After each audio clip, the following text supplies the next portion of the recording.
Hey there, welcome to Escapades the podcast. I am your host, Lorena Hernandez, your transformational coach. Join me in exploring taboo topics focused on the 5 drivers of empowerment.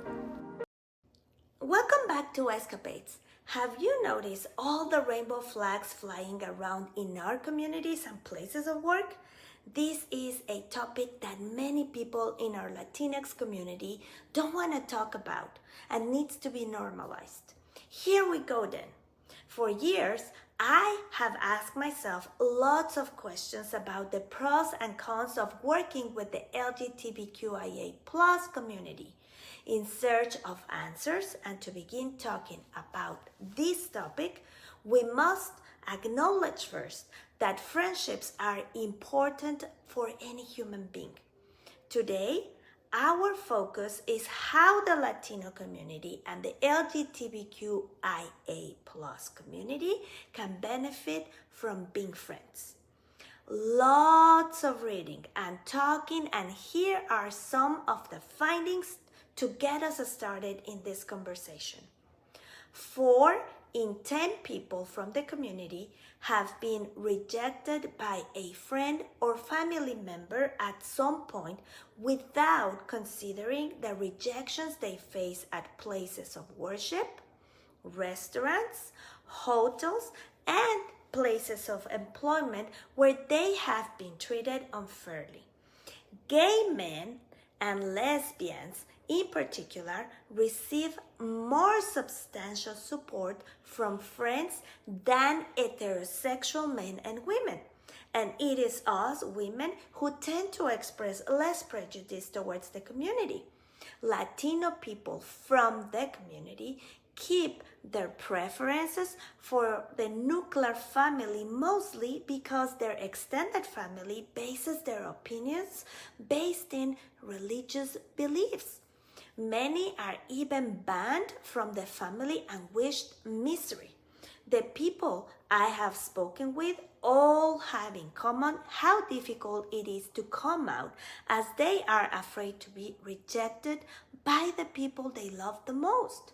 This is really important because Latinos were bonded. We are muégalo families. For the community, as they prefer to be called, friends have an important role independently from race and differ from whether or not friends identify as part of the community because they see them as family of choice because of their significance. In this family of choice, they find not only support, reassurance, and a sense of community. This family of choice replaces the missing support from blood family members and communities. Listening to lots of people in the community talk about this concept of family of choice made me think about how many of us that are cisgender or cis do that too, especially when we find ourselves living abroad. To have true friendships, it is necessary that it is built around social constructs such as reciprocity, support, and equity. Having personally some friends in the community has made me understand firsthand the challenges they face occasioned throughout the stigma on a daily basis. In addition to that, while preparing for this episode, I approached some of them who belong to our Latino community, and they shared with me about their additional challenges and their thoughts about it. There is a taboo around people in the community with the erroneous thought that people in the community engage in rituals or activities where everything they do is negative. This limiting belief does not allow them to separate sexual preference from other activities and lifestyle. In reality, there is evidence that they not only engage in friendships similarly to heterosexual individuals, but also engage in the same type of activities as those of us who are heterosexuals. Nardi performed a study in 1992 around this topic.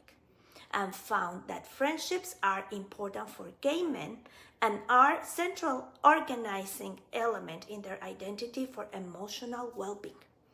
Even though we have come a long way in how we approach people from the community in our workplaces, there is still work to do. We are more accepting of the community in comparison to 10 years ago, but the group with less acceptance is the transgender people. Transgender is the minority within the minority. We have transitioned from being gay men who often engaged in relationships with other gay men and growing supporting relationships with heterosexual women, but rarely with heterosexual men. They engage with hetero women relationships because they find intimacy and likeness in shared activities, and they also feel respected. Regarding us as women, they help us understand a different male view of the world as found in the research by Rubin in 1985.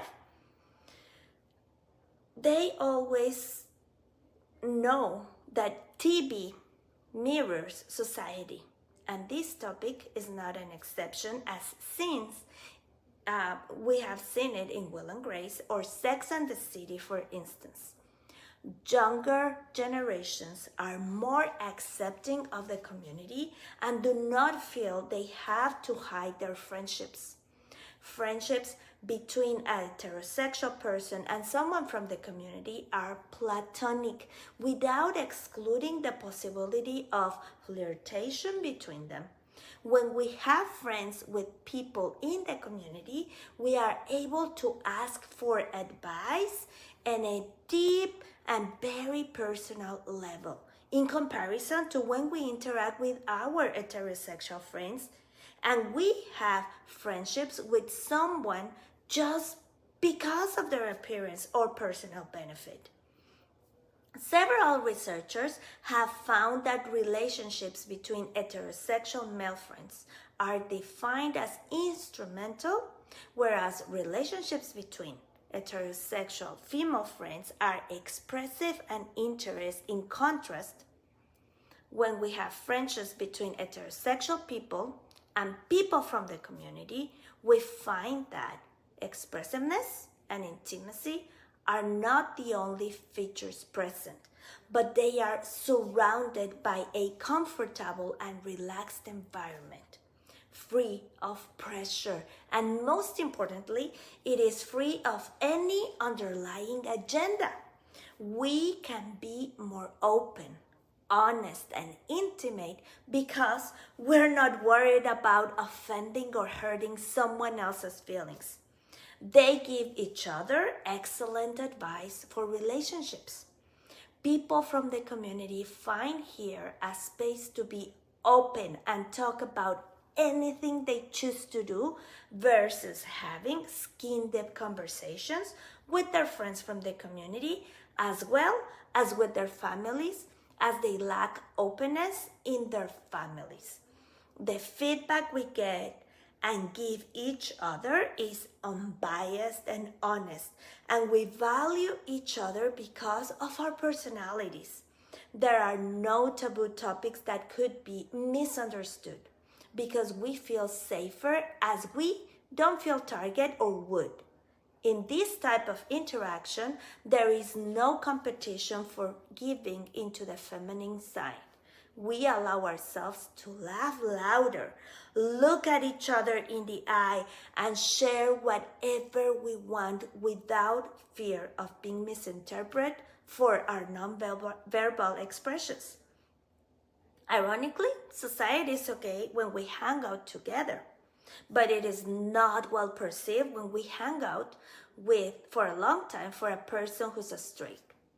Working in an outsource in a global company where many of my colleagues belong to the community has not only opened my eyes but also made me more aware of how it depends on each of us to make the change and separate the fact they have a specific orientation and focus on the universal values they hold.